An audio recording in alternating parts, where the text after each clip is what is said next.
Welcome to my channel.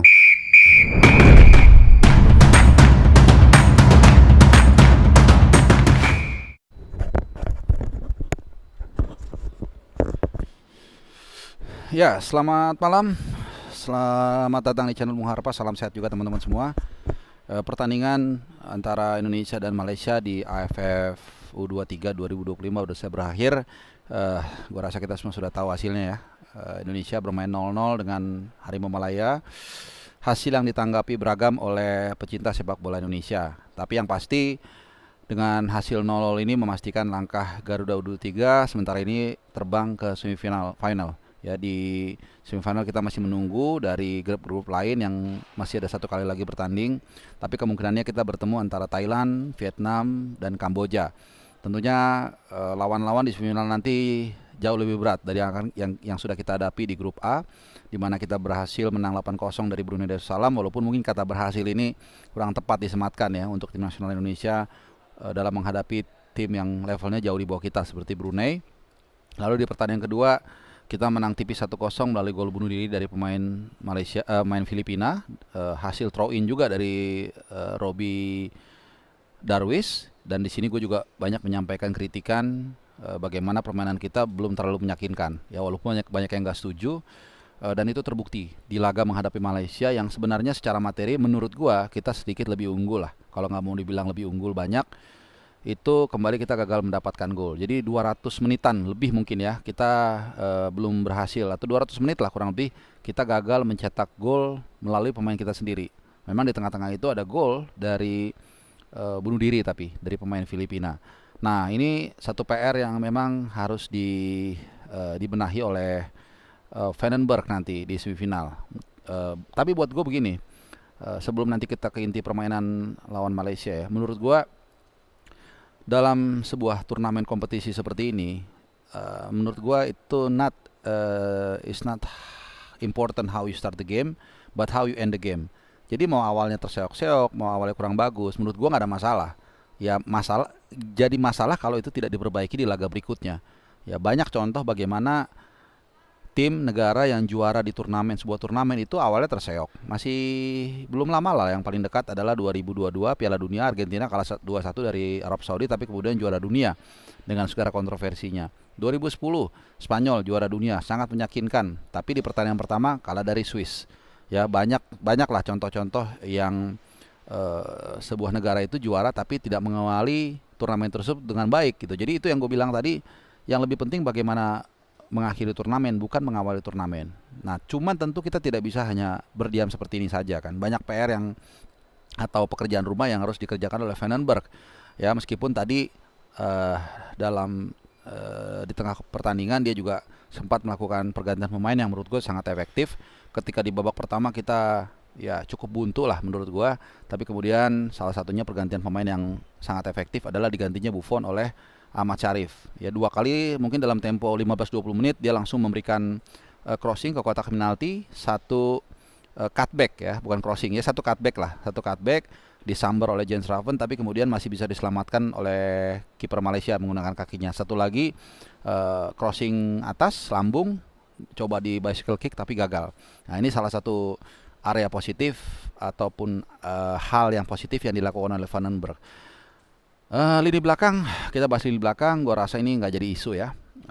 Inilah yang sering gua katakan bahwa Indonesia secara umum sejak SSB entah mengapa punya naluri bertahan lebih bagus, lebih apa ya, lebih pede kelihatannya kalau diserang malah. Sehingga akhirnya apa? Ya, mentalitas pemain kita itu jadi lebih banyak atau kuat dalam bertahan. Ketika misalnya kalau kita bicara tim senior, misalnya sedikit kita melenting ya. Ketika misalnya kita dominan, misalnya lawan China ya di kualifikasi Piala Dunia, lawan Australia, ketika kita dominan kita justru kalah gitu. Jadi nggak tahu ya, mungkin memang entah apa ini ada pengaruhnya gara-gara dulu kita sempat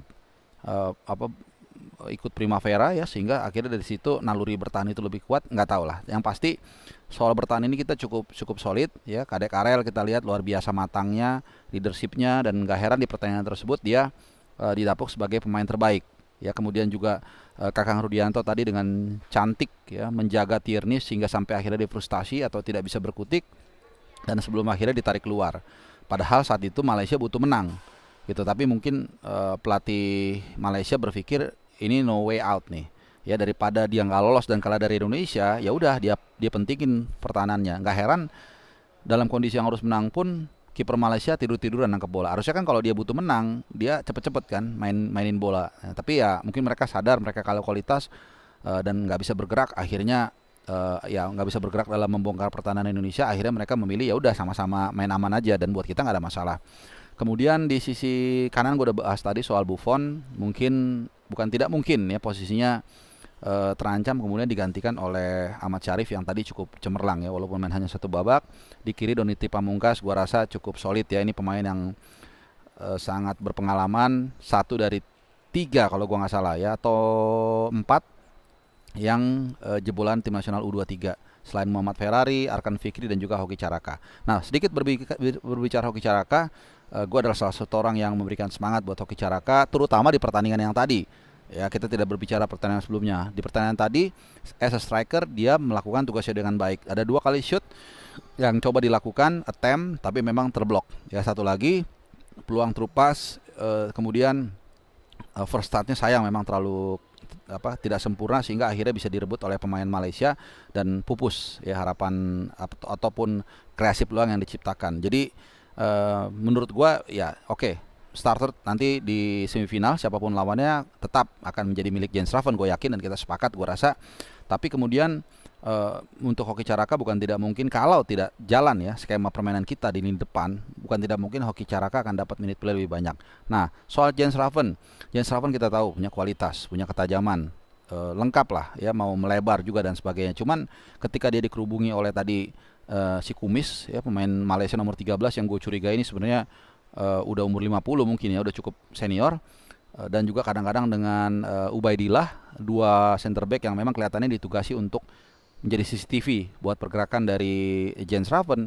Nah ini kan mesti ada solusinya nih seperti apa. Apakah kemudian memplot Frankie Misa atau mungkin mendorong Raihan Anan lebih ke depan untuk menemani Jens Raven supaya dia nggak sendirian ketika dia menjadi pemantul atau ketika dia di cover ada pemain lain yang mengisi. Ini kan yang nggak jalan, dia sendirian susah melewati 2 pemain tersebut, Ubaidillah dan juga si Kumis ya.